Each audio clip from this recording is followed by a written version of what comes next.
The email to send the answers to the questions is info@SADA, so that you are able to obtain your CPD points. I see the numbers are going up.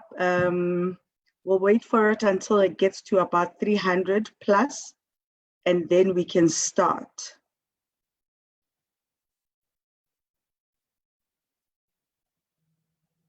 Okay, in the meantime, let me start by clarifying two issues.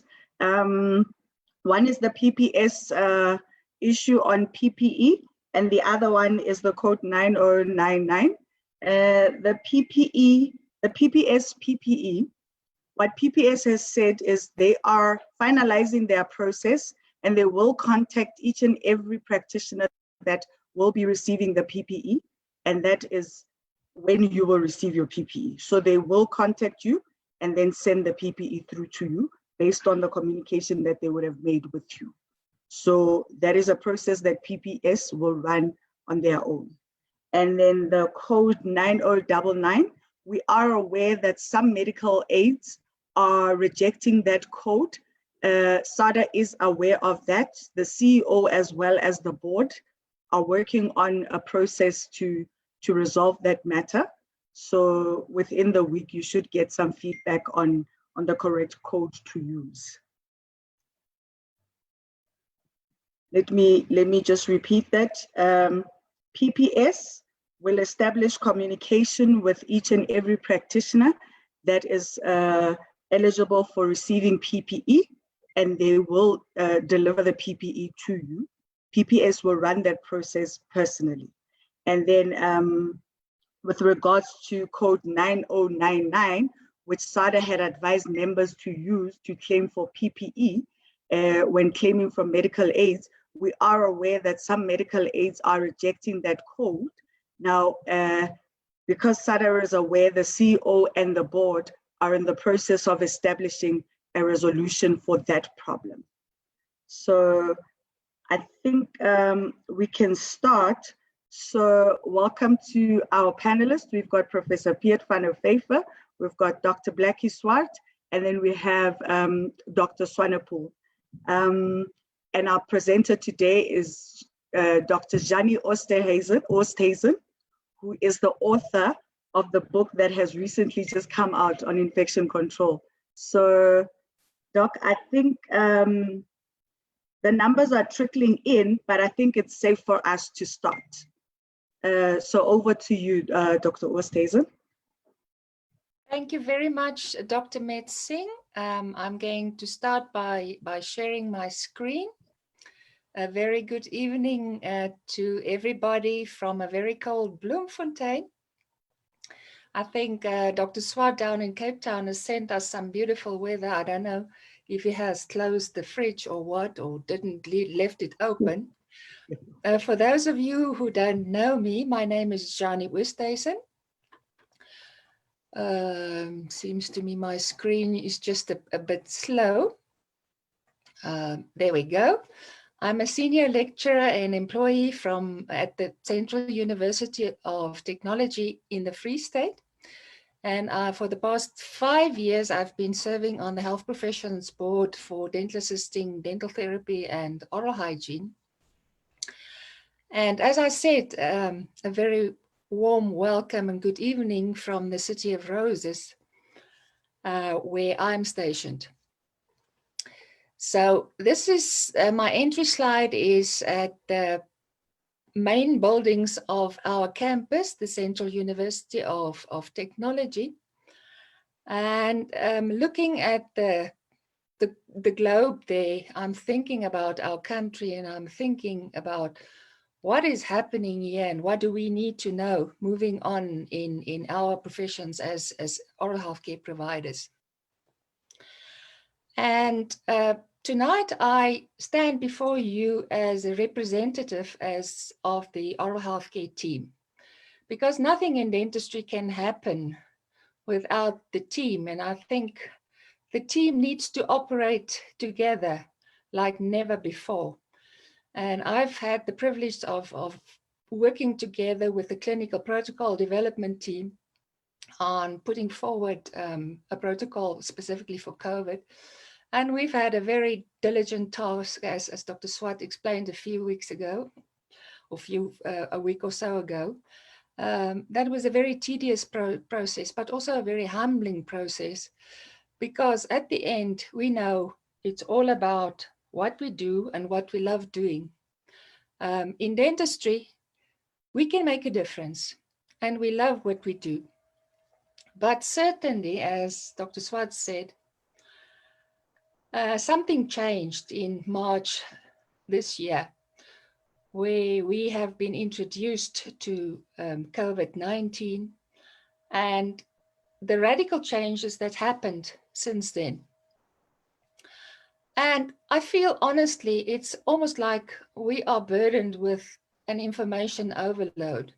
At this stage, it's very hard to keep updated with the statistics and everything. And I've come to a point where I don't even want to look at the news that often, because in the first place, it's upsetting. And in the second place, it's very hard to establish what is true and what is not true. So at the end, we all need to very carefully select what are we looking at, what is reputable and what not. Who are the experts in the field? Who are the experts globally, but also in our country? Who are the leaders that take initiative and help us to go through this challenge? Because certainly this is a huge challenge to each and every oral health care worker in our country. So yes, since beginning March, everything has changed. And I think we are in the beginning of the wave that is going to break over us. I think South Africa is going to experience within the next 2 months a very big wave that is going to hit us personally in our professions as oral health care workers, from the cleaners to the dental assistants, to the oral hygienists, to the dental therapist, to the practitioners, to the specialists. And we're going to feel it. Each one of us is going to feel it. And the question that I asked to myself is, how can we proceed collectively? Because we need to think about this collectively, because none of us can even attempt to try to challenge this individually. The curve is going to climb, and we're going to experience what we fear and what we've prepared for over the past few weeks. And we need to determine who is the experts, who can we go to. Certainly in our country, a very key resource is the National Institute of Communicable Diseases, the laboratory services. And do yourself a favor and go to those protocols that is very specific, not only for the healthcare profession at a broader sense, but there is specific information for dentistry and things that we can apply. And I've heard over the past few weeks that it is a general problem amongst oral healthcare workers is that we don't read. And I think if we don't have the right information and make sure that we inform ourselves from the experts, not listening to social media so much, but really caring for where we seek for information and we seek for guidance through our associations, whether it's our national association, whether it's a country abroad, whether it's America, whether it's somewhere in Europe, whether it's down south in Australia or New Zealand, because we can all learn from each other. I love my job, and I regard it as my job to make people smile. And really, over this past few weeks, we have had to look at ourselves, and when we get frustrated and the challenges become hard, we need to really sit back and reflect inwards. What is our own value system? Why are we doing things? I have a motto in my life where evidence showed to me that it's always that group of thoughtful, committed citizens that change the world. That has been, through history, the only thing that ever has. And that is why I share with you my information. And I'm not going to try and attempt to talk about infection control as a broad, per se, challenge that we need to deal with, because that is overwhelming. It is too much. I cannot, in an hour's lecture, try and present to you everything that you need to know about infection control. The outcome of my presentation today is to focus on basic things. That is really key and very important. And it's all about the safety of us as oral healthcare workers to continue with our jobs in order to invite patients in, to secure our businesses, to make sure that the viability of the businesses stay intact, but also to show to patients and the larger communities out there that what we do is safe, because everybody's concerned, from us as oral healthcare workers to patients. Patients are frightened to go to the dentist. It has been like that forever. And now it's even worse. So let's get down to basics. And I want to emphasize the KISS principle here. Keep it simple. And when I talk to myself, I say, keep it simple, stupid. What is true? What is a given? We are all qualified oral healthcare professionals. We have all been trained. Let's remember what we've been taught and trained. Sometimes it's many years ago, sometimes it's recently. But learning is a lifelong thing. And through this ordeal of COVID and the working out of the protocols, I've learned so much. And I learn on a day-to-day basis, because everything changes. The paradigms change. There's better things that's developed. There's new evidence put on the table. So let's learn from each other. For as long as I can remember, for as long as I have worked, we have applied standard precautions. Now, what is a standard precaution? A standard precaution is working out how can we continue working in healthcare through all the dangers. And that is what we've been applying since we started our professions. Dentistry has really been on the forefront of applying what we need to do in order to treat patients safely. So whether that patient is infected or not, if we make sure we apply the precautions, and that is a standard for each and every patient, we do it like that. There's a very specific protocol, and we treat each and every patient like that. Then we can know for sure that we can continue doing our jobs safely. So let's think back about what has moved infection prevention and control as big motivators for improvement. When I qualified as an oral hygienist, late 70s, I started working without wearing any kind of protection. We did wet-handed dentistry. And in the 1980s, things changed rapidly. And it was that specific ACE case involving HIV transmission in the dental practice that has put evidence on the table that HIV can be transferred in dental practices. With that came the contamination of dental handpieces, and since then, dental handpieces has been controversial. And I still feel today we are not up to scratch with treating and handling our dental handpieces in order to continue working safely. The Creutzfeldt-Jacobs disease in the early 1990s caused a big change in sturdiest procedures like sterilization, where it was through research proved that the prion cannot be killed with normal autoclaving. So that again caused big changes. And if we think about this here, I think COVID-19 is really, it's a big motivator for improvement. And I've talked to one of the dealers today, and it is almost overwhelming. She said, what we have said end of February didn't go in, but it was all of a sudden like everybody woke up. Everybody is more concerned about how they execute infection prevention and control. We all are aware that there is always room for improvement. And I think COVID-19 brought about a big change, which I really pray will stay there forever. So let's think about our work. What is the challenge?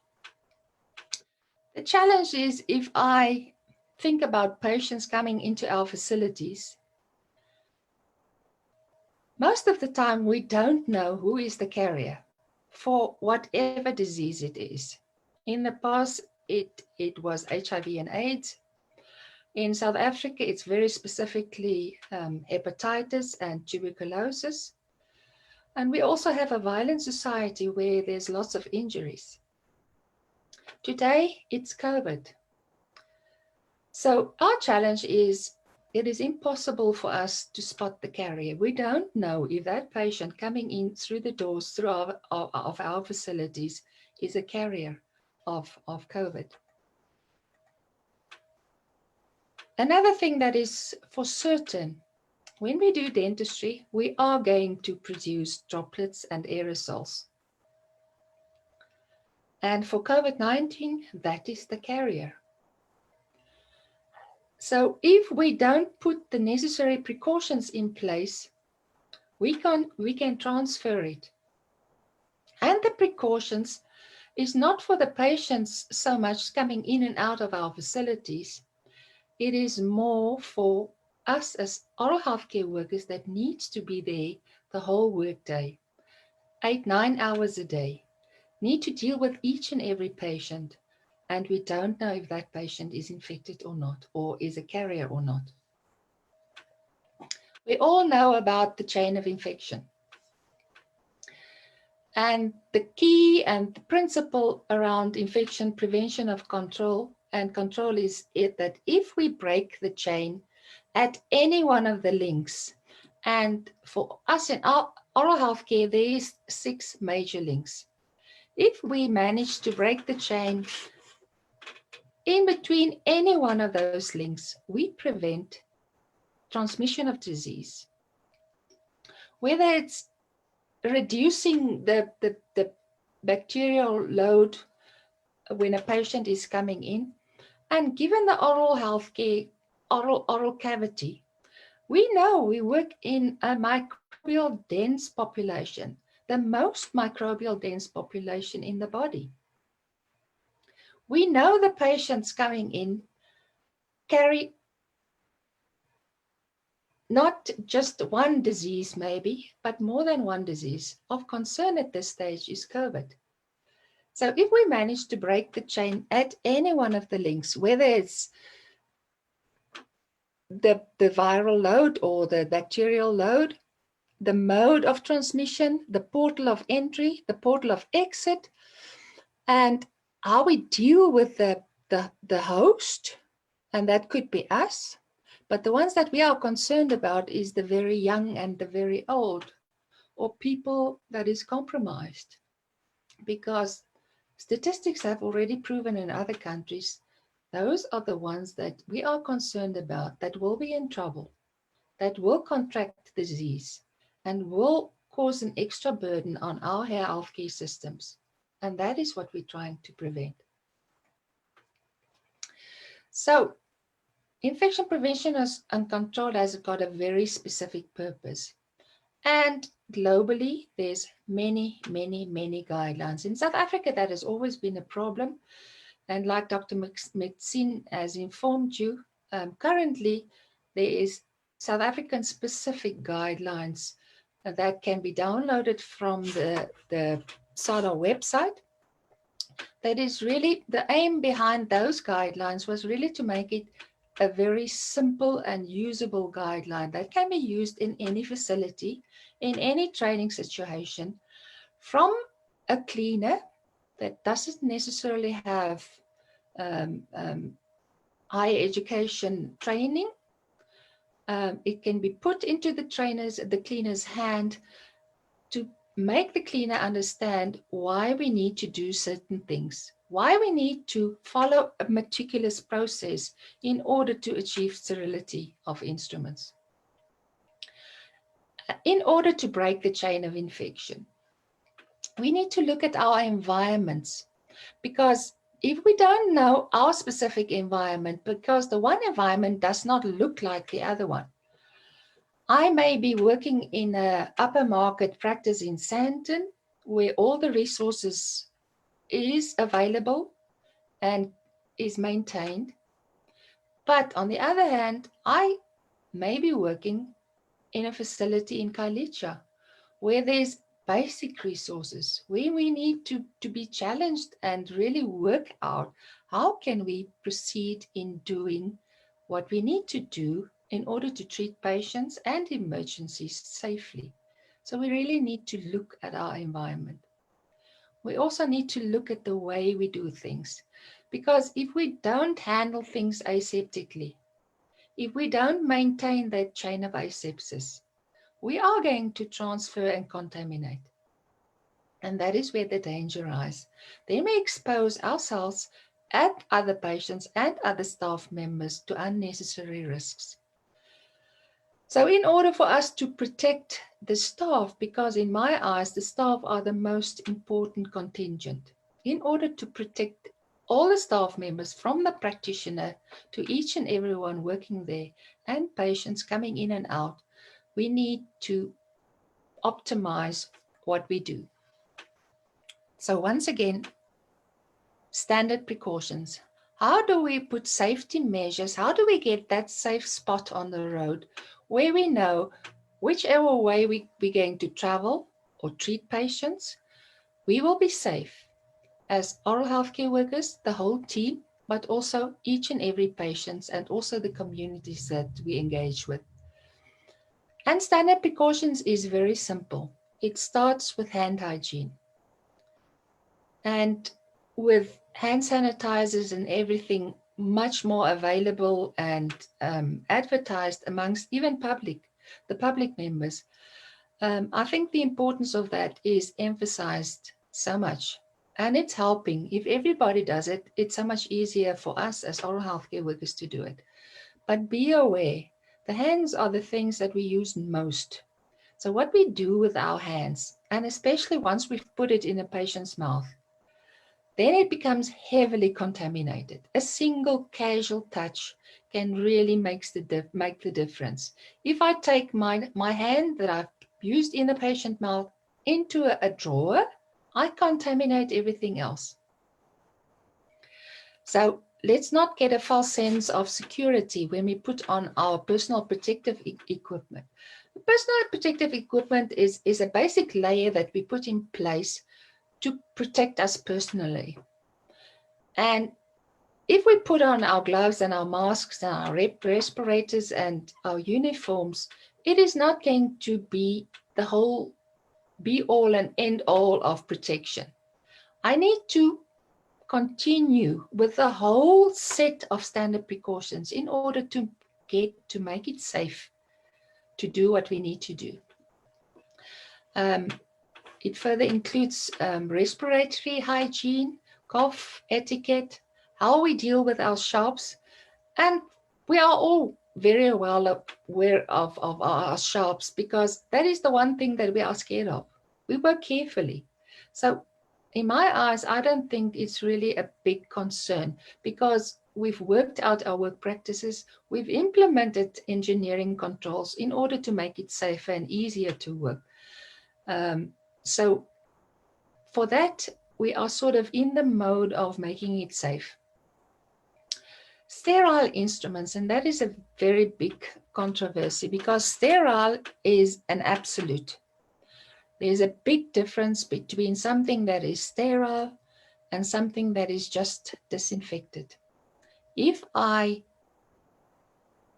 use a critical instrument and I penetrate something, in other words, if there's bleeding, that instrument needs to go through a standard process where I can actually prove beyond doubt that sterility has been achieved.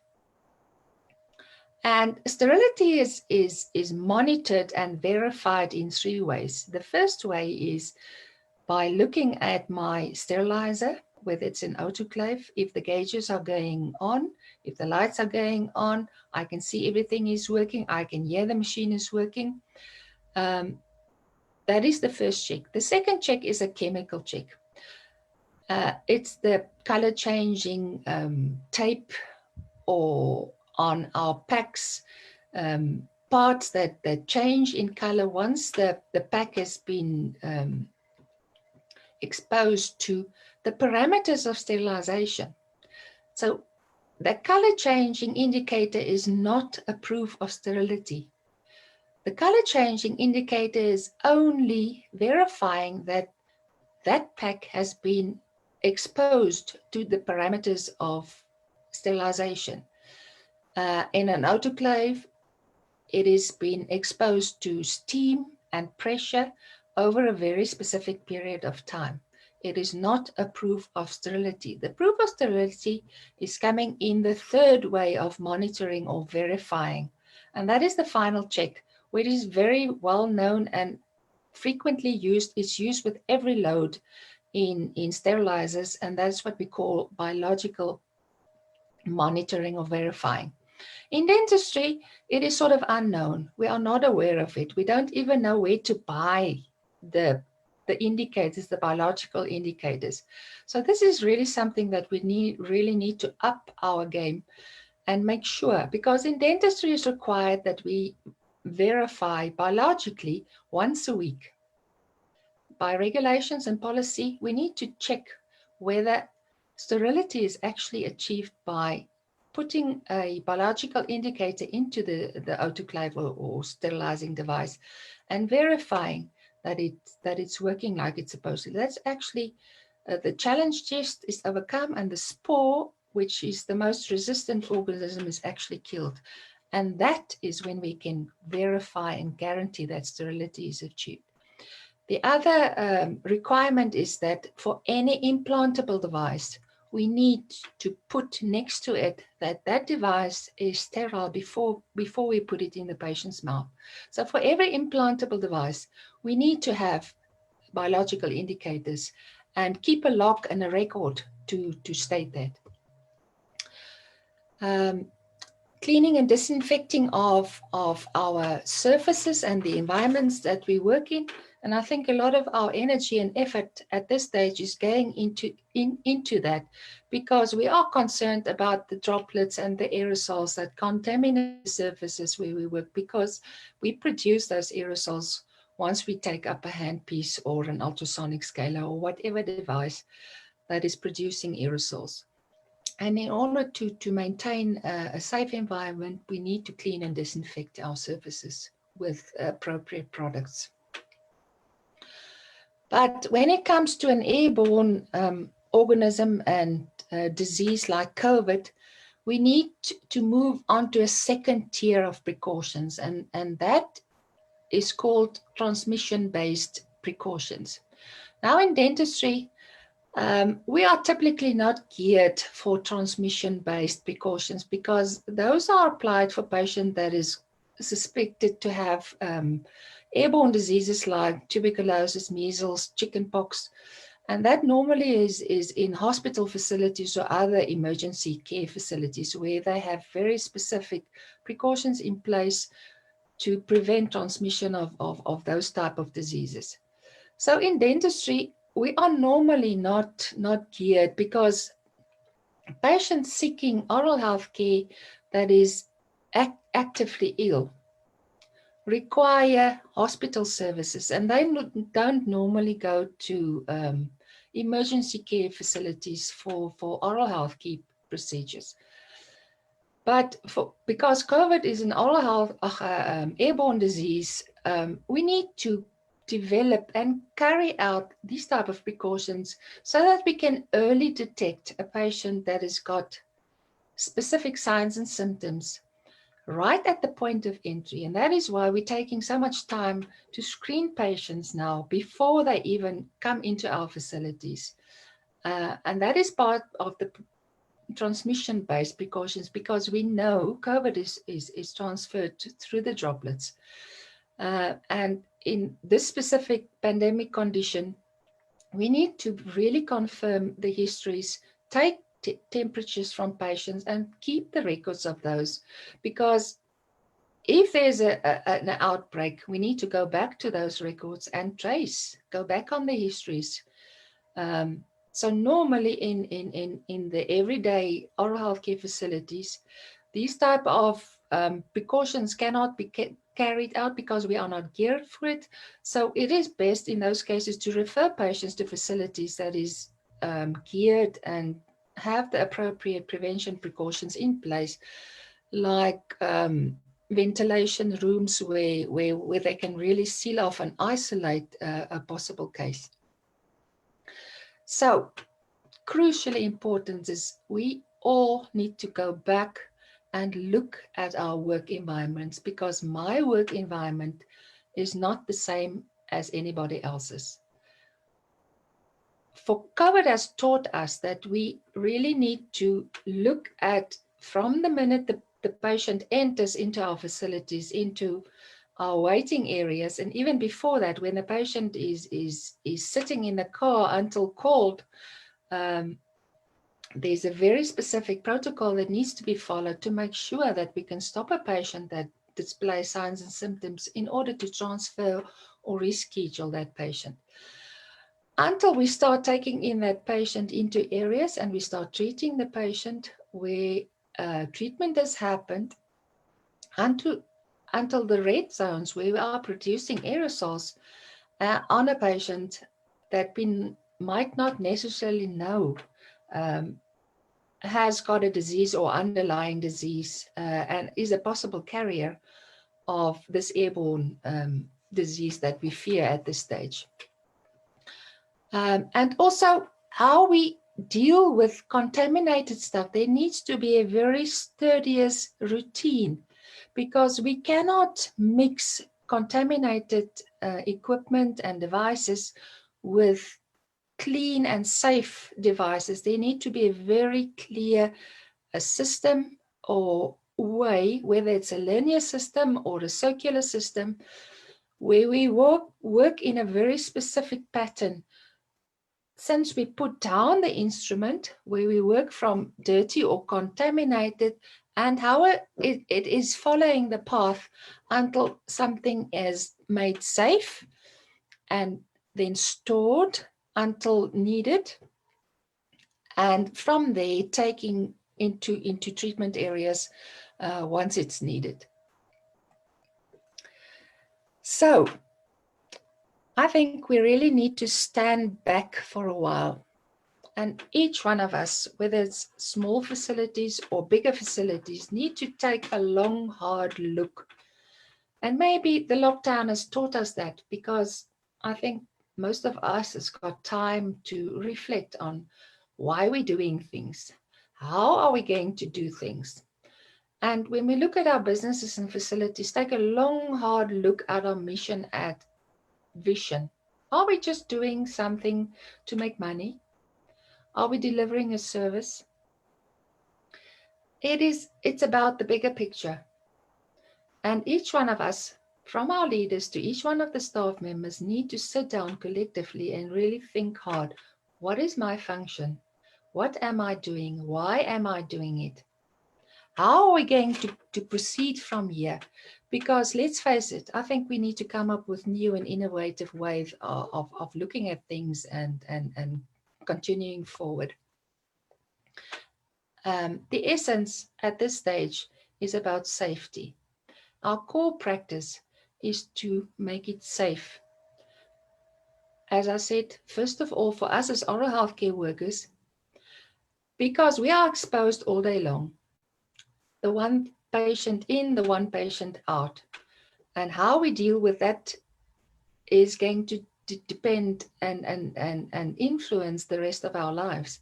Because if we don't do it correctly, if we don't put those necessary safety measures and precautions in place and execute it meticulously, day in and day out, patient in, patient out, things are going to go wrong. It's going to catch up with us. We can't take a chance.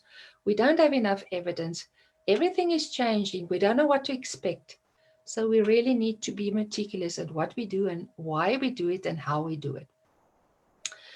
Obviously, the patient, we want to secure and let the patient feel safe.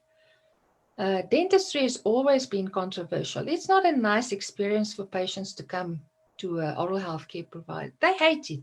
They don't like coming to the dentist. But once they are in pain or once there's a problem, they come to us. So we need to show them that what we do is safe and we are looking after, we care about how we treat them and we care about their safety also.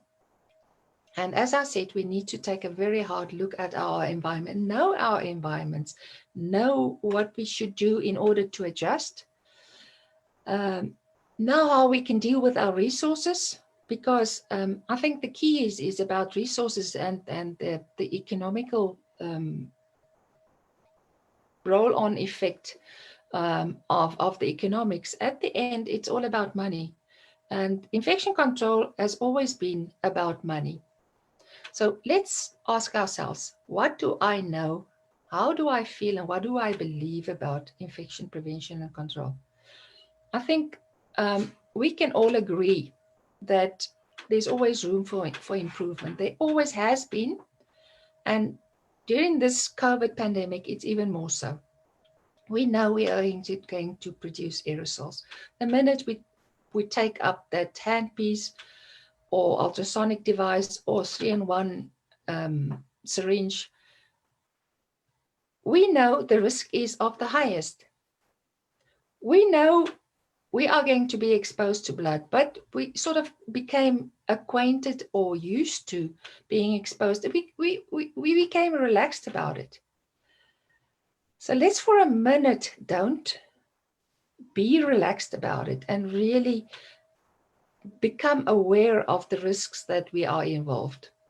The American Dental Association has identified 40 infectious risks long ago, 80s already. Today it's even more. Let's face it, one drop of saliva, a casual touch in a clean mouth, and we've tested it with a project in Bloemfontein. A casual touch in, out of a clean mouth makes you heavily contaminated. And who knows where's the pathogen? We're never sure. So we need to make sure that whatever we do is going to take care of it. We can't become relaxed about it. There's no other profession, not doctors, not nurses, where people are in such continuous contact with traumatized tissue, saliva, and blood. And in dentistry, with aerosols all day long. I was very surprised when the chair of our board in the middle of March during one of our HPCSA meetings put this paper in front of me. At that stage, I wasn't even aware of it. Tabanchu was the epicenter of the first cases in South Africa. I didn't even know about it at that stage. That newspaper article made me go back and really look what's happening in the world. It sort of opened my eyes. It brought me to a halt. That may change, and that has changed over the past couple of weeks. We all hear in the news, Cape Town is an epicenter at this stage. The highest numbers are confirmed there, the biggest concern there, but it doesn't mean it's not going to change in Bloemfontein again. Because what we are going to do from next week onwards is really going to open everything and increase the risk tremendously. The wave is really going to hit us. And the minute we start picking up those aerosol producing equipment, and we do our normal dentistry, because it's a given. We produce aerosols when we do dentistry. We are going to be at highest risk. We know our surfaces will be contaminated. We don't know if it's going to involve a direct contact or whether it's going to be an indirect contact. We don't know, as I said, we can't spot the carriers. We don't know which patients coming into our facilities is confirmed cases or display symptoms. We are going to test for it, but sometimes those patients don't display any signs or symptoms. What about the surfaces? Currently, there's no real statistics on the table, and the statistics that are there has been done in abnormal conditions that is not true to dentistry. But theoretically, it is true. COVID can be transmitted on surfaces. And we don't know for how long. We're not sure how long it can stay viable on surfaces. And it's been recorded that it can be for days. So I think really we need to get together, and probably most of us have been doing it for the past couple of days, the past couple of weeks. We have sat down around the tables and started to work out strategies and started planning and think out new ways of doing and tackling this challenge. I really believe that at this stage, we should do it collectively as a whole team, because whatever is going to happen in our facilities is going to influence each and every one of us. If the hygienist is prevented from seeing patients, it's going to have an economic effect. But maybe the hygienist can be a key driver or a leader when it comes to implementing a new and better infection prevention strategies. So let's get down to the table and work out plans and strategies how to improve things. The most talked about issue has been PPEs. Essential. What is necessary? What do we need to dress up with in order to continue our jobs? And for the past few weeks, it has been published widely. What is essential? And I want to emphasize this. Essential means absolutely necessary in order to continue working safely. And it should be somewhere between a level 1 or a level 2, where a level 1 is a non-aerosol generating procedure. And hygienists are complaining terribly about this, because now all of a sudden they need to do everything by hand. They can't pick up the devices that they used to make their jobs easier, to make their jobs more effective. So that has presented new challenges. Very often, the hygienist assistant has been taken away. The hygienists need to operate single-handedly. So how on earth will the hygienist be able to manage the sprays and the splatters generated with one hand handling a suction and the other one hand trying to look where you need to work? That has been very challenging. So we need to really sit down and work out, how can we assist one another? How can we maintain the viability of our facilities? How can we afford all the essential personal protective equipment? And how can we continue doing our jobs safely? Some of us are lucky. We have funds and resources, more resources available. Patients are prepared to pay for their protection. And therefore, we can implement the ideal staff protection. The doctor can dress up in a full suit that is disposable, that can be disposed after every treatment. Respirators are available, But that's an ideal world, and we don't live in an ideal world. So that is the sky that we dream about. But somehow in between, we need to work out a compromise for each and every one of us, from the cleaner right through to the practitioner, in order to continue doing our job safely. So let us just look at something that we can't work without. What is the difference between a surgical mask and a respirator? And I think many of us are struggling with the concept. What is the difference? When it comes to masks, there's levels of masks that will be utilized, from a level 1, level 2, level 3. So if I wear a level 1 mask, that is recommended and manufactured only when low amounts of fluids and sprays are produced. That is a level 1. So it basically means I can wear a level 1 when I do examinations, and that's about it. Level 2 is manufactured to handle and protect us safely when we produce moderate to light amounts of fluids and sprays. So that is an in-between. Level 3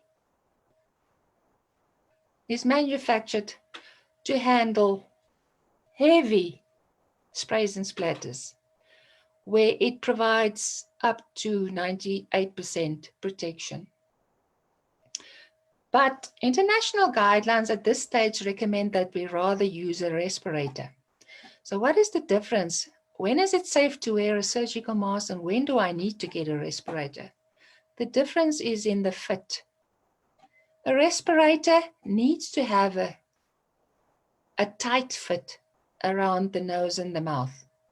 And I need to get somebody to execute that fit test. Somebody qualified and trained to do that, compared to a surgical mask that is loose fitting. In other words, sprays and splatters can come in from the side where there's openings, and it does not need a secure fit. And that is the biggest problem that many of us are struggling with. Let me just clear this.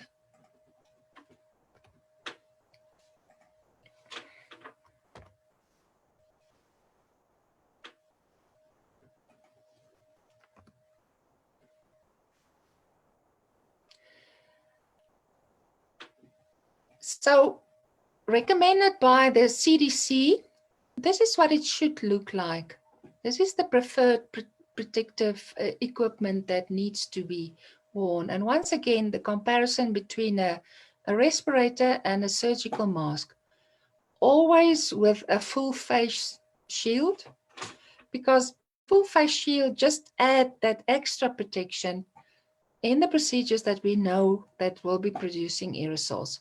Long gowns, preferably all skin covered, and if you don't wear a protective clothing that covers all skin, you need to wash the exposed skin.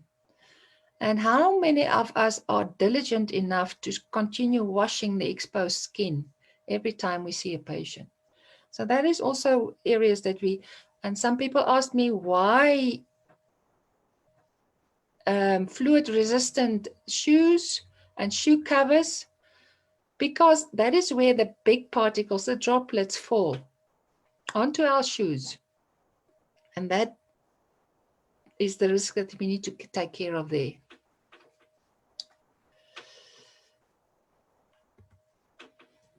So why do we need to put all of this in place? It's not about the patient.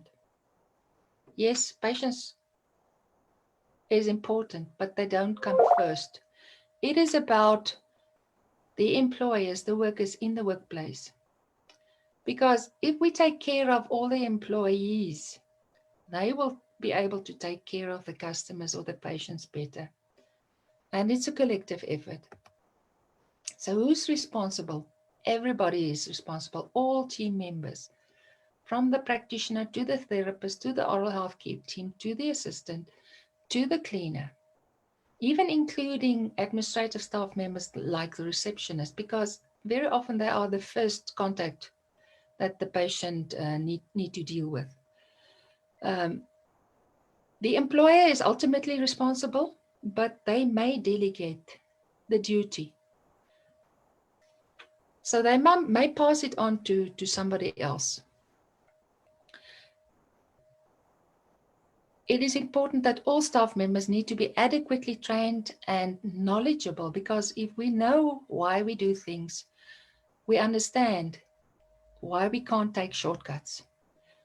It's also important that there should be clear job descriptions. How are we going to deal with the patient coming to a facility? And maybe we need to reschedule that patient. So it's all about creating that culture of safety for everybody involved. And the principle is do no harm. We all have a very deep sense of what is right and what is wrong. Deep down, each one of us know what is wrong and what is right. We know when we are taking shortcuts. We know when we are doing things that is not right. Education is the most powerful weapon which can be used to change the world. And that is the only thing that will change and improve our infection prevention and control for patients, but also most importantly for staff members. We need to implement a whole hierarchy of controls. And I want to indicate to each one of you, the most effective is about physically remove the hazard, eliminating the hazard. Replacing the hazard or building in some substitute, that is what we're constantly doing nowadays, because as new evidence and guidelines sees the light, we need to constantly substitute the ways we've been working for better and new ways. And then the way we work, the engineering controls we have in where we isolate the people that needs to work with the hazard, the way we work, and look where's the PPE.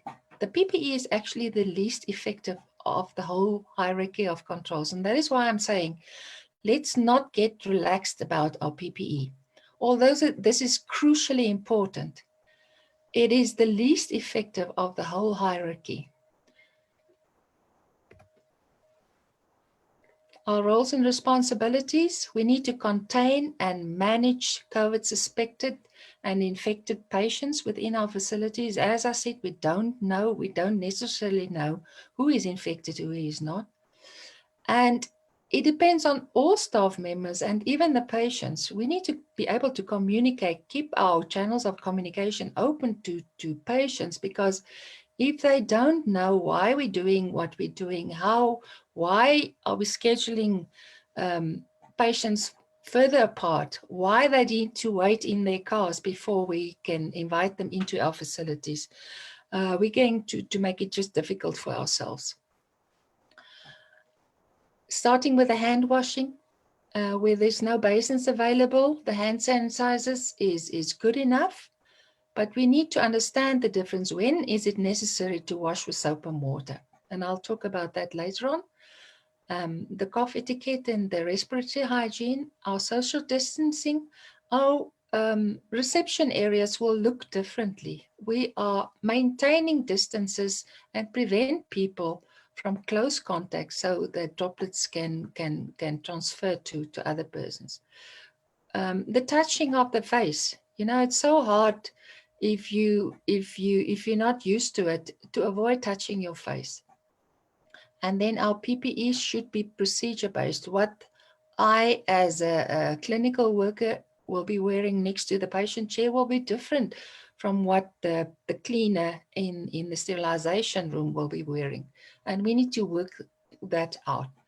The clinical staff needs to lead the rest of the team, because they need to help them understand how we work and why we work. We need to help them with the sifting process, the triage and the isolating. And we need to work out a whole protocol to get the patient out the door and and treat it as fast as possible, because we want to keep it as short as possible. So we need to follow those protocols meticulously.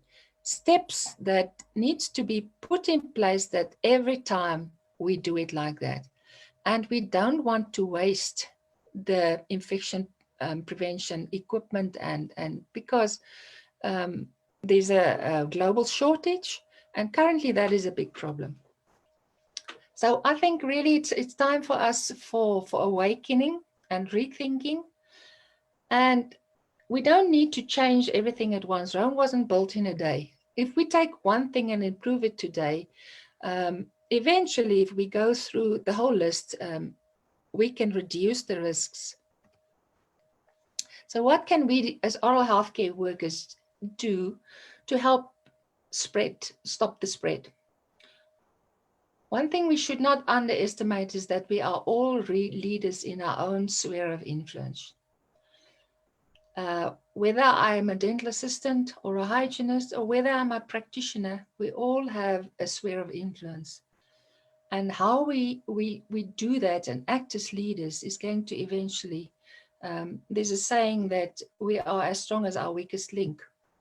And we should continue to promote that standard precautions, the standard way of working. In cases where infection occurred, implement that transmission-based, that second tier of precautions. And let's face it, if there's no PPE available, we have to close shop, because then we cannot proceed working safely like we should. Our aim is to provide a safe and clean environment, not only for ourselves, but also for patients, visitors, and other staff members. We are exposed to that constant infectious agents. We are working in saliva, and we can't get relaxed about saliva. In the past, it was about the blood.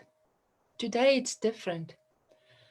COVID is transferred by air, and we can't get relaxed about it. We can't get relaxed about when I pick up my equipment or instrument and I'm starting to produce aerosols. We need to be aware of what we're doing. And we need to go all out to reduce those aerosols and to reduce the exposure to the aerosols. So at chairside, what can we do? Starting with hand hygiene once again. The personal protective equipment that I wear, but also reducing the microbial loads in the patient's mouth by applying mouth rinses. And currently the mouth rinse recommended to reduce the viral load is a peroxide concentration of 1%. That should be rinsed for a 1 minute. Risa Christensen, the wife of Professor Gordon Christensen, recommends a second rinse, where she recommends a 30-second twice rinse, because the first rinse is sort of getting rid of the microbial load, and then the second rinse is sort of an activation, an active kill, and that's why it's recommended like that. Something that we completely underestimate is the use of a high volume evacuation, the high speed suction. Because without high speed suction, we cannot function. Oral hygienist, often in your facilities, there is none available. And that is challenging. I don't think you can work safely without the use of high volume evacuation. So something needs to change there. Dental dam in South Africa is very challenging because it hasn't been implemented because of many reasons. First of all, if you don't have a good trained assistant to assist you in doing that, that is almost impossible. But also because medical aids included it into their fees and didn't pay for it. So that is very controversial, but I believe it's something that's going to change, and maybe we should relook at the way we apply a rubber dam. As I said, high volume evacuation. There is solutions out there that is made for many purposes, and we should look around and find those improved devices. For instance, this device has got a bigger entrance that can maximize the suctioning, and it can be multiple used. And it's also got this built-in mirror on top of the suctioning that can be effectively used during air polishing, during rubber cup polishing, during scaling, during sealants, also when we use the 3-in-1 syringe. I know there's a problem with the stock availability currently, but I've had discussions and an extraordinary effort will be made to get that stock into South Africa as soon as possible, because this can really be a simple, effective way where hygienists working without assistance, for instance, can use this as an effective precautionary measure. So the pain around infection prevention and control has always been around money. It's all about the money, money, money. And that is why we have cut corners in the past, saying it's too expensive. But let's face it, most of us charge the patients a fee for it. So in most cases, the patients actually pay for that precautionary measures that we put in place. And it's something that we need to change, because if we put extra measures in place, we shouldn't keep it as our dark little secret that we are shy about and hide away from. We should market it and communicate it and demonstrate it to patients, because at the end, word of mouth is our biggest advertisement. And I think COVID-19 provides a very unique opportunity to improve our practices and the way we do things. So the rationale of infection prevention and control is to prevent and control nosocomial infections among patients and occupational exposure. So in other words, it reduces the risk of transmission. And the top 5 things I want to highlight in ending is administrative controls, putting that trail of evidence in place that what we do is safe for everybody, and I can prove that. Personal and hand hygiene practices, staff protections, PPE, and sterilization practices. So concerning my doctorate study has proved this to be the area that we're lacking in most, because we don't have evidence in place to verify that what we're doing is safe and correct. We don't have record of recommendations and standard operating procedures, which can change now. It's easy. We can utilize the resources available, and we can slowly but surely start changing that. Our records of sterilization, as I said, sterilization is a guarantee. It's a verified process. So we should keep records of that in order to prove that our equipment is functioning optimally. And also our waste. Our waste is most often transferred to a third provider. And that document that we sign once giving it to a transporter and a waste handling company is our evidence that we made sure that we gave it to somebody that is accredited and qualified to do it, dispose of it responsibly, because the generator of the waste is responsible from cradle to grave. And I need to verify that I've executed the process effectively and safely. So administration is that the way we do things and the way we do it normally, and we can verify and prove it. Working from contaminated to clean, a schedule, a standard of training. The second area is our personal and hand hygiene practices. Hand hygiene is the single most important procedure that prevents transmission of disease. And the preferred method is using soap and water, producing foam. But sometimes it's not always possible. So when is it good enough to use a hand sanitizer? And that we need to know is oral health. When do I need to wash? When my hands are visibly contaminated or it's feeling dirty. That is the time when I need to wash. The rest of the time, the hand sanitizers when it contains alcohol of at least 70%, is effective and it's working well.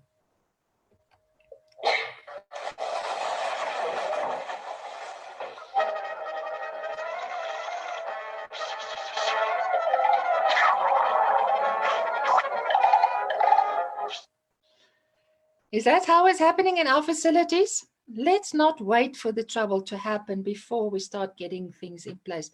Let's get that safe spot on the road that we go to by instinct because it's a habit and that's the way everybody does it.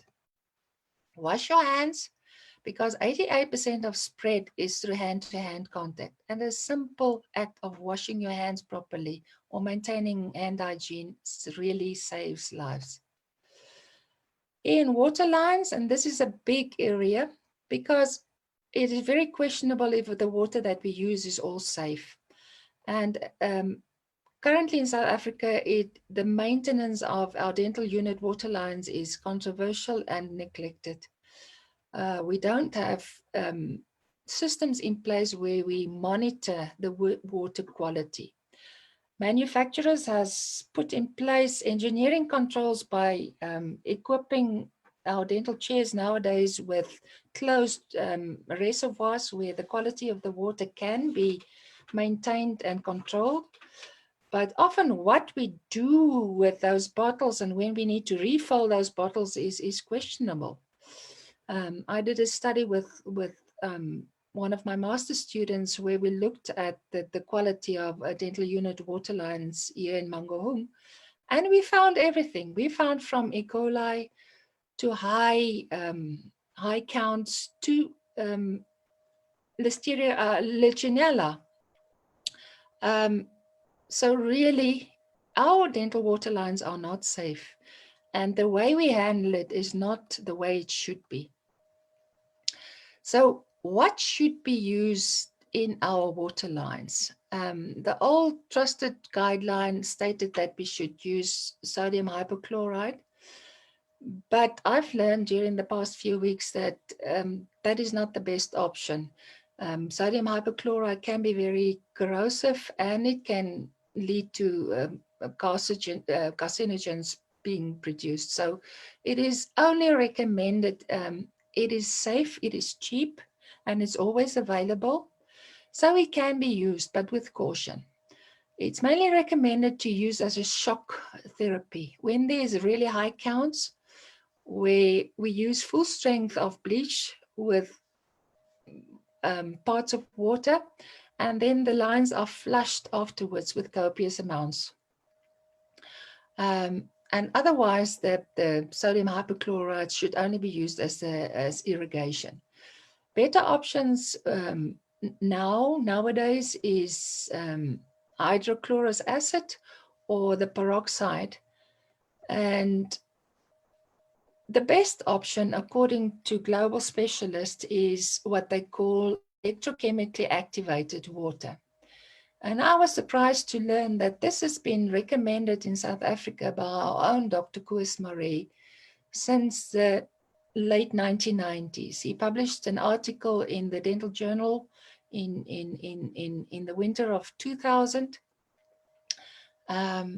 So it is available. It is the safest, most economically friendly, most effective way of handling the buildup of biofilms in our water lines and maintaining those water lines safely. But crucially, even more important than that is how we handle those bottles that we need to replace and refill. Because it's often the way we handle and the assistants handle those bottles that is contaminating the content of the water, and yes, eventually contaminating the rest of the procedure. At the end of the day, we need to flush everything into those lines out and get it out of the system. So what are we aiming for? We're aiming for drinking water safety standards. And in South Africa, the safety standard is quite loose, because if I compare it with America, it should be less than 200 colony forming units per milliliter compared to our national drinking blue drop standard, which is 1,000. And to get to those counts, we really need to be very reckless, actually. So if we are careful, those type of counts and those type of risks are not not achievable. So we should maintain the quality. We should look at our water standard to maintain drinking water quality. And in order to maintain what is happening in our systems, we need to look and read our manufacturer's recommendations, because each manufacturer has got different recommendations. We should have the water tested on a regular basis. But, and this is the crucial, very simple step that we're neglecting, we need to flush all our water and air lines beginning and end of the workday for a minimum of 2 to 3 minutes. Get all the air, get all the water out of those lines, beginning, end of the workday for a long period. And in between all patients, after each patient, it should be flushed for 20 to 30 seconds to get the contamination out and get the contaminated water out of the system. When we work surgically, it's also very controversial, because those sterile unit and feeds to the areas that we're working is disposable items and can only be used on one patient. And we should take care that we use for any sterile procedure a sterile irrigation solution, and also dispose of it after use, because it gets contaminated. Hygienist, we are guilty of instructing the patients to close the lips over the suction, especially after fluoride treatments, to get the bulk of the fluorides out. It's so simple to ask the patient to close the lips, but if we do that, what do? We put the content of the oral cavity in contact with the content of the pipes. And there's an exchange of whatever is in the pipes. So obviously the pipe is contaminated. So this is a habit we really need to get rid of. Never instruct the patient to close the lips to cause a vacuum, because that is really risky. It should only be used as a suction. Another thing that we're also neglecting is the 3-in-1 syringe tips. Traditionally, we used to use metal tips, but those tips, because it feeds the air and water supply, gets contaminated and it cannot be reused safely. And the only way to get it safe is through autoclaving. So there's no way that we can safely clean and autoclave, sterilize a 3-in-1 syringe tip. The recommendation nowadays is a disposable tip that is just pulled out and a new one is put in. And that is actually very cheap. And the added benefit to those replaceable tips is the moisture control. If we look at the moisture control in a stainless steel tip compared to the moisture control where the actual moisture and air feed is completely separate. So that's an added benefit when we use the sanit. It's very cheap and it's something that we should promote much more. Staff protection, obviously the education and training. Another thing that we're neglecting is the immunization programs.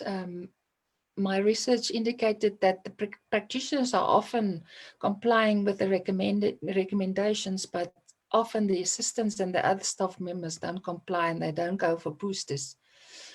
We need to look at work restrictions, and obviously COVID is one of those. We need to monitor staff members and then keep those records. And on top of the normal recommended vaccines that the oral healthcare workers should get, I think it's important to look at your own immune system. Make sure that you rest enough, you eat healthy and balanced, you hydrate, because when we're wearing suits and wearing respirators, often we don't undress and don't take in what we need to take in.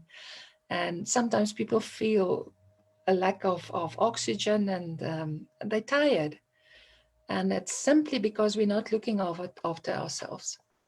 The PPE, and this is a repetition of the difference between a respirator and level 1, 2 and 3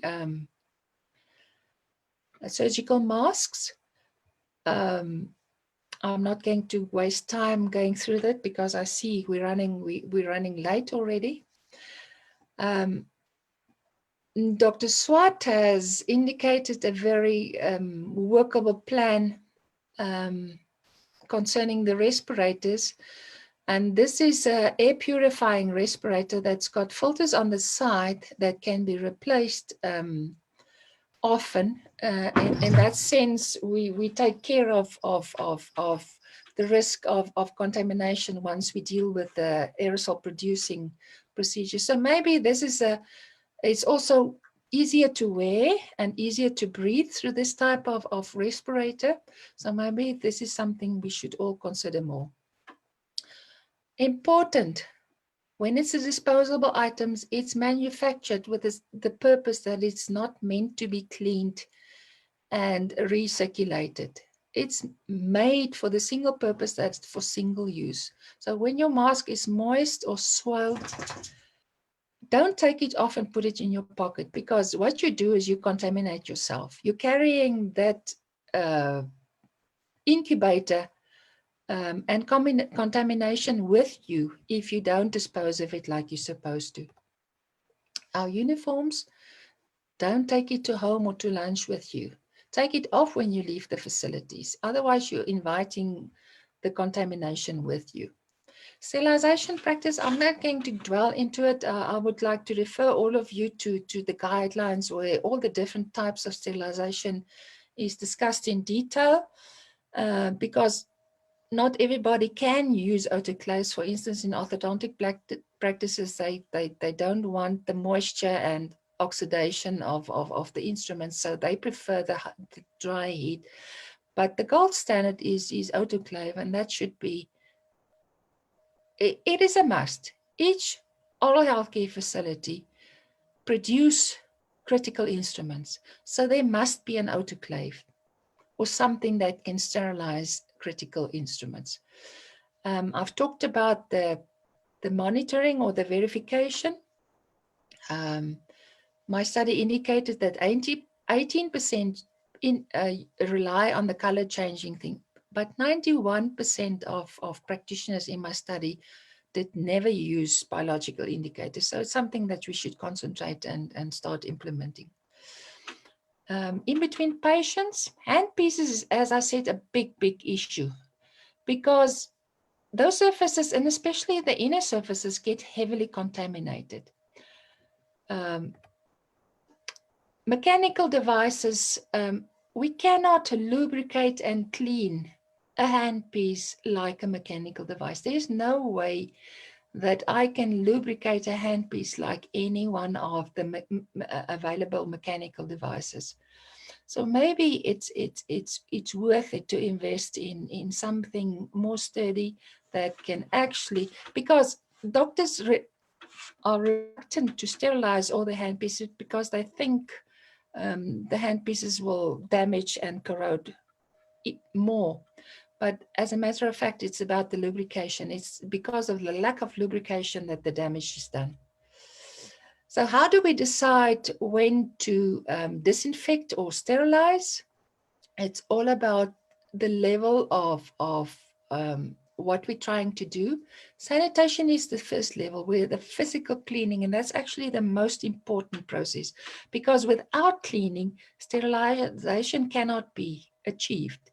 If an instrument is dirty, it's got a speck of blood or material on it, I cannot achieve sterility because the organism is covered by that. So the cleaning process is the most important process. Disinfection, and the difference between sterilization and disinfection, as I said, sterilization is an absolute. It's a guarantee. There's no in between, where disinfection is where most organisms are killed, but it cannot be guaranteed that all that we need to be killed is killed. And that is the problem with chemicals, because a chemical, it's very hard to verify whether sterility has been achieved. In order to sterilize an instrument, I need to leave it exposed to the the chemical solution for extended periods of time. The 10-minute, 15-minute is just disinfection. There's no way sterility can be achieved if I put it into a solution for 10 or 15 minutes. It needs to be there for 10, 12 hours. So Spalding's classification is really the tool in our hands to distinguish what to do when. As I said, for all critical instrument, a critical instrument is an instrument that penetrates skin or tissue, and even the semi-critical instrument, the instrument that just touches the oral cavity. Sterilization must be done. It is paramount. We need to autoclave or sterilize that instrument. Non-critical instruments can be disinfected, and it can be barrier protected. It's things that does not enter the body cavities. And then the rest is about the environment, the housekeeping surfaces like the floors, where we can apply disinfectants also. So sterilize both motors and handpieces. And I'm going to rush through this now.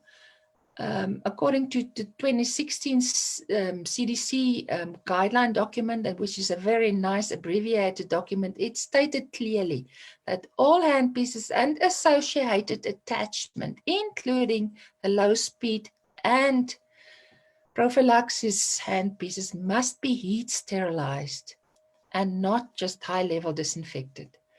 So there it's point blank, blunt out, all handpieces need to be sterilized. So let's just get the facts straight. It's a myth if you think that you can't sterilize your handpieces, it will ruin the motor. And it needs to be replaced too often. What is ruining the motor is not the process, it is rather lubrication. And that is why I really recommend that you invest into mechanical devices that can really do that effectively, because by hand, I cannot clean the inside of that handpiece as effective as a mechanical device can. Technology is changing by the day. Things are getting more portable, and there's new computerized technology, lasers, and obviously all these issues are not resolved. There's a lot of uncertainty because there's not enough evidence yet on the table. So there's many unresolved issues that we're working out as we gather more evidence. But if we look, for instance, just at the eyewear, when an operator and the assistant needs to wear eyewear, that is different than when we're doing normal aerosol producing. So the safety gear changes, and it adjusts to whatever device I'm using to get rid of the hazards and deal with the safety. And globalization, obviously COVID has taught us some lessons. And yes, we cannot function alone. We need to collaborate with our global partners and seek advice and seek guidance, because we can learn from them and maybe they can also learn from us. This is Professor Andrew Smith, and this is my go-to resource that I really would like to recommend to each and everybody. OSAP is a dedicated non-profit organization that deals with infection control in dentistry only. All the big champions globally, the authors of the infection control books, the gurus writing the guidelines and the standards, they are all members of OSAP. And you can pose questions, any type of question, on top of all the resources that are available there on their website already, osap.org. Professor Smith and Professor Raghu is the two guys that really assisted me well with the water lines information. This is the lady from Brazil. This guy is from Mexico. This is what at one of the OSAP congresses, they have an annual meeting and they're planning to have a virtual meeting in August. So I really would like to guide each and everybody to go to OSAP and look at what is available and make use of that resources. So at the end, it is, people don't care how much you know. They care about how much you care about them. And it's true for patients, but it's also true for staff members. The assistants, the cleaners, the hygienists would like to know how much the employers and the practitioners care about them as a crucial member of the oral health care team. Let's do the right thing and let's all commit to safety, and that will make all the difference. Sometimes we forget the basics, and that is why I've returned today with this presentation to the basics, because we really need to start there. We have very good resources available. As Dr.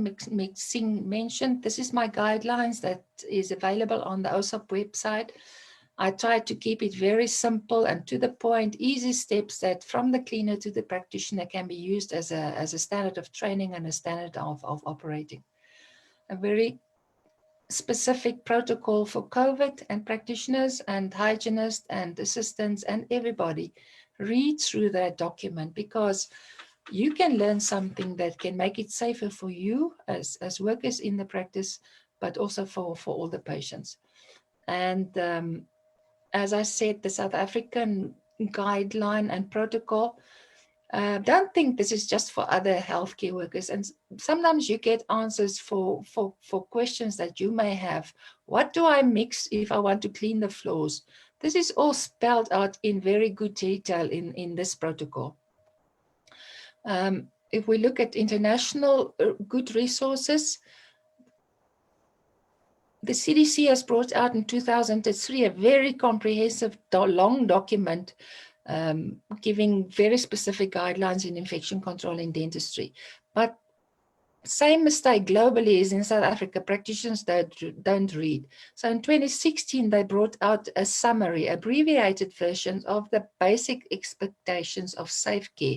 This is a summary, and this is a very good go-to document if you want to print out something that is used and promoted globally.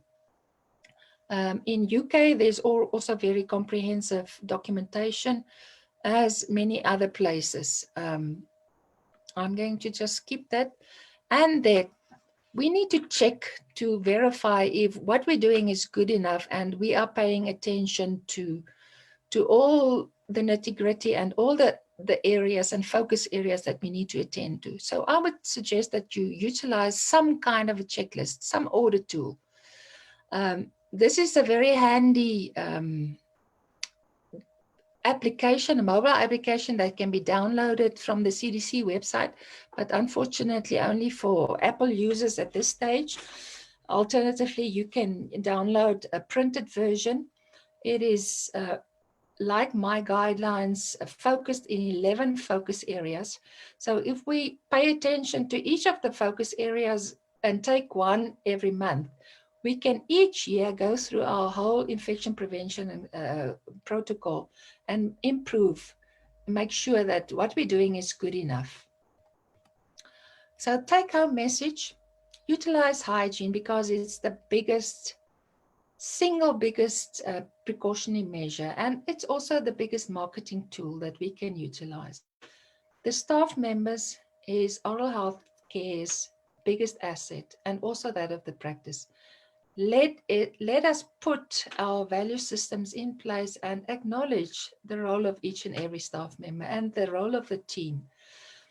Disposable items is meant for single use. It's disposable. That's why it's manufactured, and often it's labeled. It's got that label on it. It's not meant to be used twice.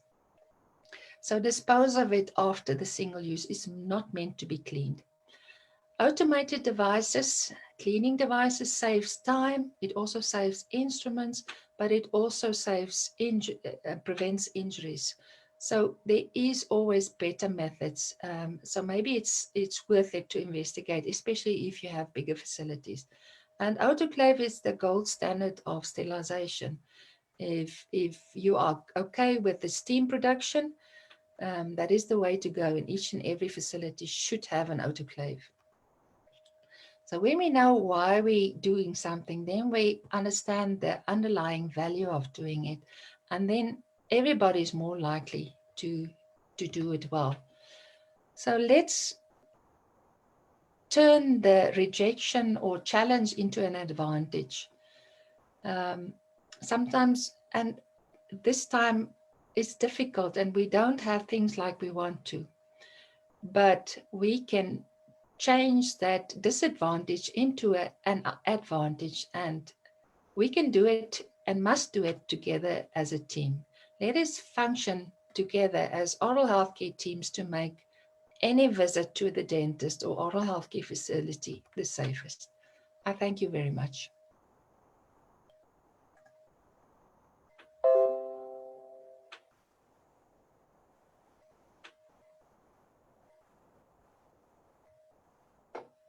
Thank you very much, Dr. Oosthuysen.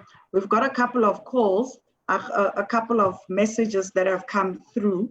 I think in the interest of time, we're going to address questions that are related to infection control and the guidelines that you've just presented to us. I see a couple of questions on PPE. Those are questions that will be addressed. We have a webinar on PPE coming up next week.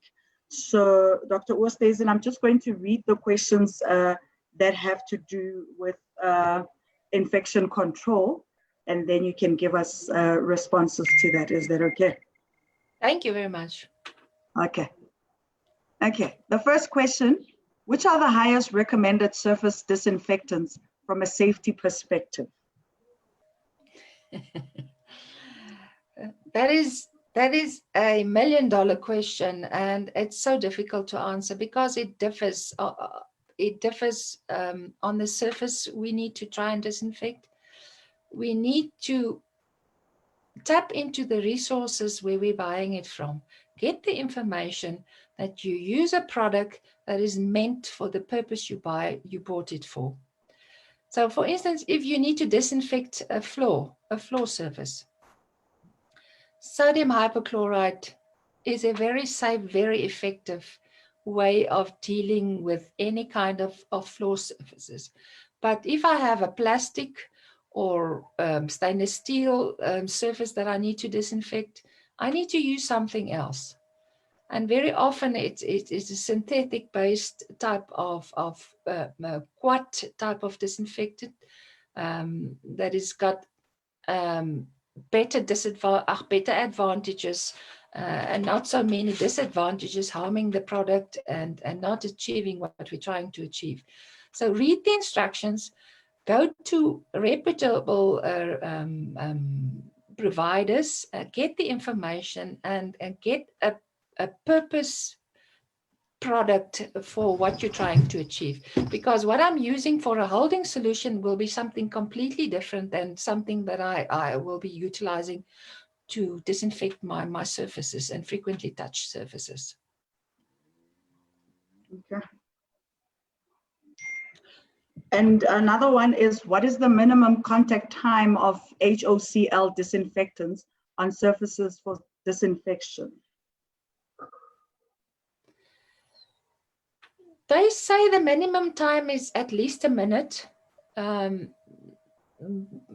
So you need to apply sufficient amounts. And the key thing nowadays on surfaces is the recommendation is to move away from spraying surfaces, rather use impregnated wipes where you don't produce an additional aerosol that could be harmful. And produce a mist there that could have disadvantages that you don't want. Okay, Dr. Oosthuysen, it's very interesting that you speak about wipes, and the next question is asking about wipes. Are Steritech disinfecting wipes efficient against COVID?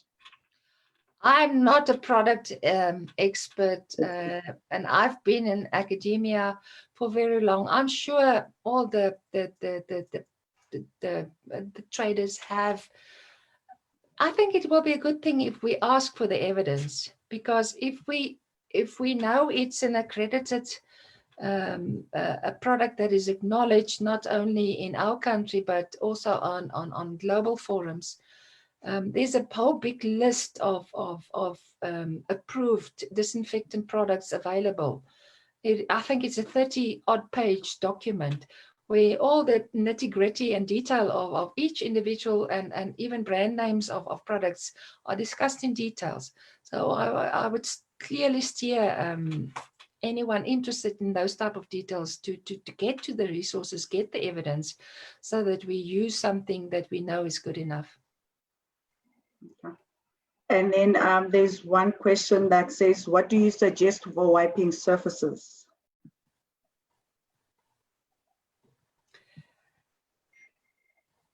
If you need to buy a surface disinfectant, who do you go to? You go to somebody that has been in the field, that sells quality products, and then you trust what is recommended to you, and then you know you can use it safely. I'm not yet to recommend any specific product. There is a zillion products available. So we need to make sure, we need to read the labels. We need to get specific purpose-driven products that is used for specific applications. And that is what we need to make sure. I cannot use something that is meant for cleaning as a disinfectant, because it's not going to achieve my aim of disinfectant. The purpose of that product is for cleaning. So I need to read the labels first of all. I need to read the manufacturer's instructions. I need to look at the advantages and disadvantages, and according to that, I need to make a decision. And that will vary in every facility. Okay. So I suppose even this one would be related to the same answer that you've given. It's asking, is hypochlorous acid acceptable to be used in disinfection for hands, surfaces, by wiping or spraying or fogging?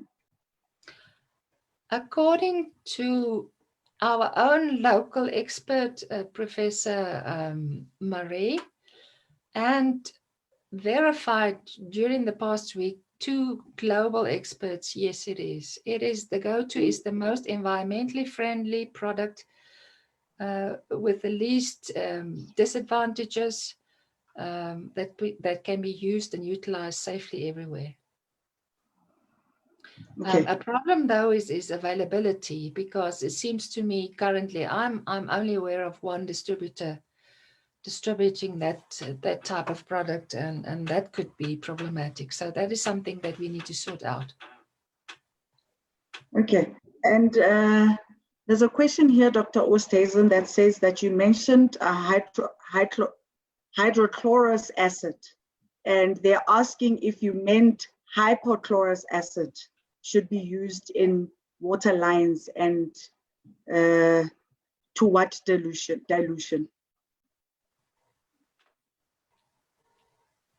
It said that you, in your presentation, you said you spoke of hydrochlorous acid. So they're asking if you did not mean maybe hypochlorous acid, and in what dilution quantity. Let's go back to that slide.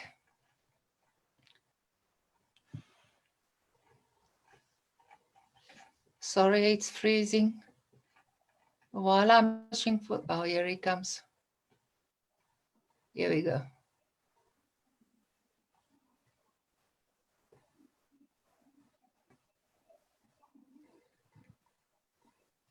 Hydrochlorous acid. The 2 to-go-to products at this stage is hydrochlorous acid and hydrogen peroxide.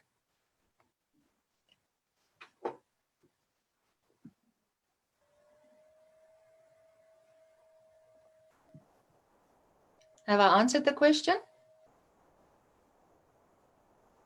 Dr. Oosthuysen?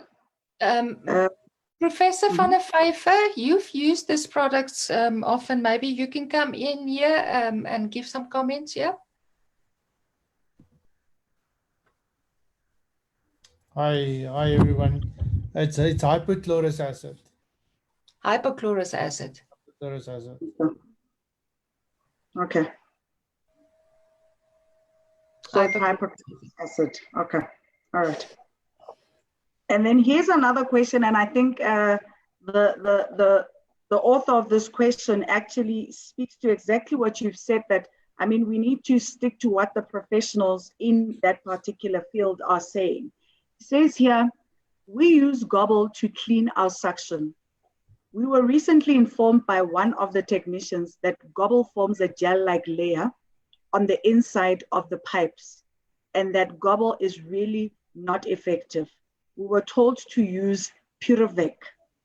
Could you please give us your opinion on this? So, you know, it's very hard to, if you ask the academic that hasn't been out in the practice, I think the practitioners working with this every day are more, I'm not going to recommend one product about the other. That will be reckless. I'm not the expert to give an opinion there, but practitioners, how do you feel?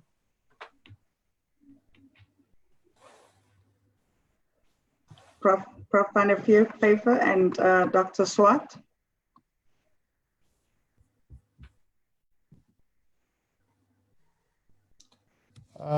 Thank you for the question. I'm not familiar with the difference between these products, to be honest. We can find out for the viewers and then come back, but I've got no knowledge. I know the products, but I don't know the chemical constituents and also what the difference is. I think in the back of my mind, I've heard before that the one product can make a layer, but I don't want to answer that question before we have proof and evidence for that. Thank you. And here's a compliment to you, Dr. Oosthuysen. Dr. Gert Mokel is saying, well done, and thank you for the hard work. Appreciates it. It's only a pleasure. And what solution of hydrogen peroxide should be used to flush water lines? 3%. Okay. I think, do you need to use any air sanitizer after each patient? I think that would conclude relevant questions. It depends on whether you've produced aerosols or not. A controversial thing also is the waiting time. How long do we need to wait after disinfecting and decontaminating the whole area? How long do we need to wait in order to make sure that the aerosols have settled down and the room is safe for the next patient? So it depends on your procedure. Okay. And I think this is the last question that we're going to take, Dr. Oosthuysen. The rest of the questions, I've skimmed through them and they seem to be speaking on PPE. And these are questions that will be addressed in the PPE webinar that we will be having in the coming week. What concentration of hydrogen peroxide should be used in dental water lines? I think that question we have just answered, 3%. 3%. Yeah. Okay. What type of air sanitizers do you use?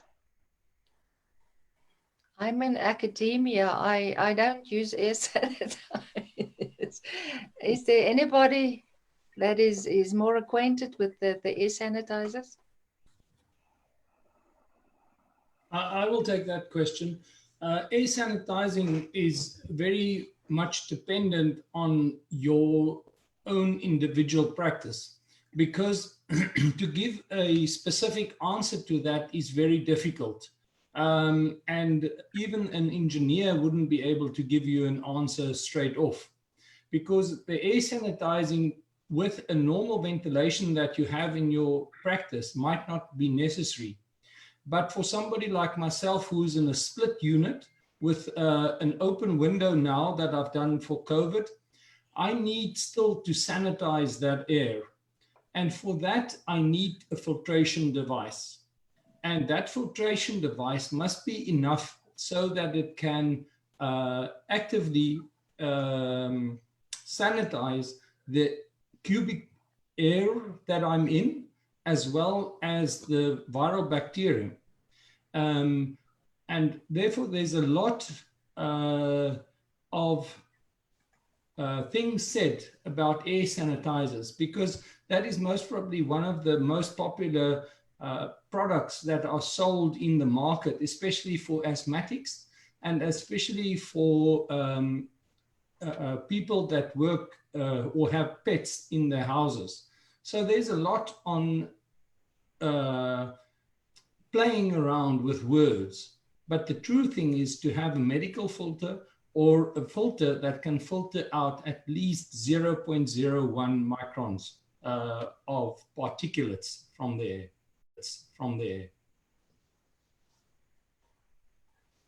air. Dr. Swart, I think this one you can also take. Any thoughts on 3% hydrogen peroxide used in ultrasonic humidifiers? I have no specific idea on that, because on the humidifiers, I think Piet is better, would give a better answer. Piet, can you answer that better than I can? To be honest, I don't know a lot about humidifiers. I've just recently been exposed on a group that they talked about putting hypochlorous acid in a humidifier. I've looked around for articles on this to justify the point or the scientific evidence on all these humidifiers, and there's not a lot out there. Again, we will try and get some of these answers for next week's webinar, and I'll make a point to look at it. But scientifically, looking at the CDC and places like that, there's not a lot of information. Okay, all right. I think that can conclude our evening. Let me just highlight a few issues that I had raised in the beginning, and then I think I will give Dr. Oosthuysen one parting shot, and then we can close the session. The PPS PPE. PPS has indicated that they will make direct contact with the practitioners, and then they will deliver the PPE once the process has been finalized. Code 9099. We are aware that that is the code that was given to members to use to claim for PPE, and we are aware that funders are rejecting this claim. The CEO as well as the board are working on a solution for this problem, and members will be informed as soon as we have a solution. With that, I just want to thank everybody for attending and for your patience, for all the questions that you've sent. The questions that were not answered today are questions that will be answered in next week's webinar, because they are related to the webinar that will be presented next week. So Dr. Oosthuysen, your parting shots, and then we can close the session. Thank you very much. And I would like to say a very special thank you to SADA and all the office bearers of SADA, because you are really going all out, not to only assist your members, but also all other members, even if they are not members of SADA. And I really want to extend my word of appreciation for your efforts and the leaders that you are currently for our profession. Thank you very much. And thank you for the practitioners being the leaders of the dental team. We all look up to you, and we look forward to work together with you as a team to make a difference and make dentistry safe. Okay, thank you very much, team. I think that concludes our evening, and enjoy the rest of your evening. Thank you. Okay, bye-bye, everybody. Good night.